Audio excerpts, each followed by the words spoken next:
elements by some other pre-trained model here in this collection. It should be consistent, the notation should be of entities should be consistent. Then we can use this for simply synchronization for harmonization of tags. So let's see, for example, I'm going to now download the sample archive and show you.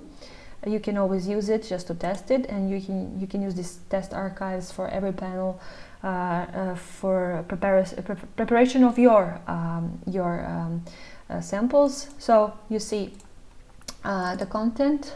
So this is actually zipped. The content is two directories, gold and to map. So for example, this gold is just basically we could just go, for example, here and download this ANN file. Let me show you. And well, this is the file, the number 6, for example, that I had that I want to. This is the set of entities that I want my other files to contain. And for example, these are now different files. I want to synchronize them with these entities. So many of them. So for example, let me show you. They can also be in this format, ANN standard format, or they could be, for example, in XML. Doesn't matter. So let me show you the set of entities in these different files. Well, for example, you see here. So this text was this novel was annotated, I think, by Spacey, some Spacey model, and now the default entities for Spacey are org for organization, person for person, which was pers, P-E-R-S, and you see some more that didn't exist in the previous one. So in case I want to, I want now just to synchronize them. And this XML, let me show you. Well, it's something totally different. It contains again person entities, but also last names and gender and so on. So let me now show you. I'm going to zip this. Sync. So, or you could just go ahead and use the one that you downloaded. This is both fine. So let me just upload it, and just okay. Now, as a result, we see this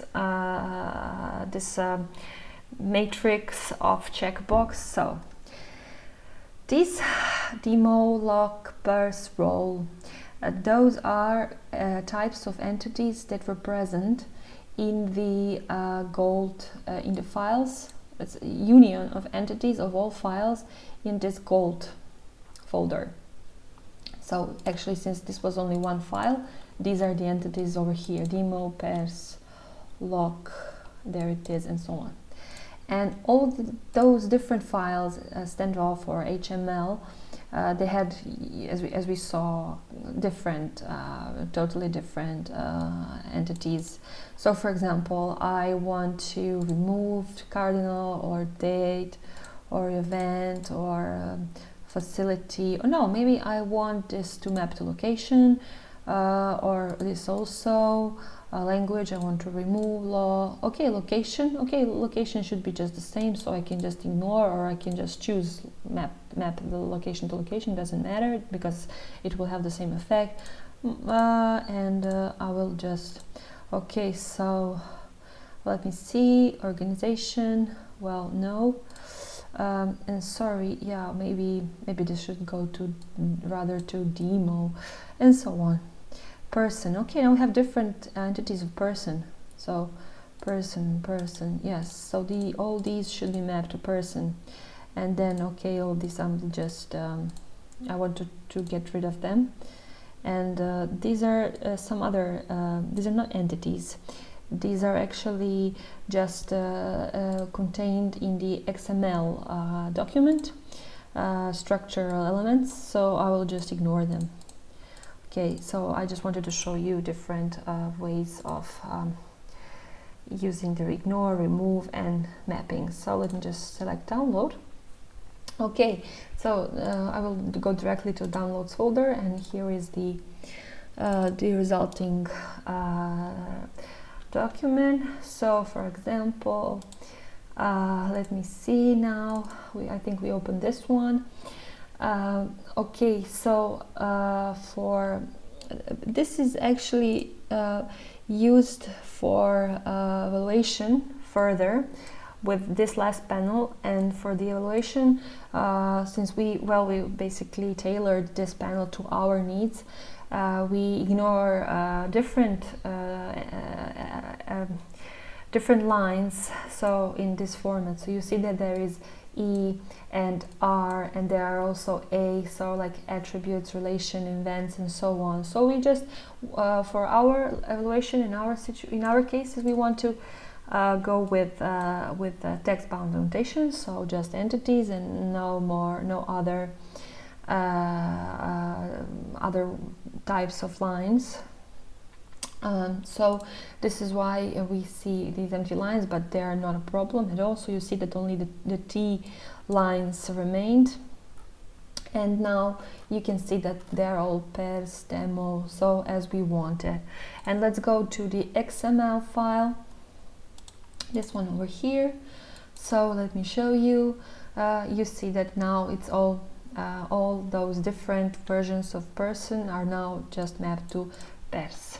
Okay, so this is now basically the first panel. Of course, this is something that could have been done manually, but this is definitely easier. Okay, so let's continue. Let's see what's next. So we have different conversions. Here we have conversion from the standoff to this CONLLO2 format. Well, basically this is just 2-column verticalized text, each token in one line.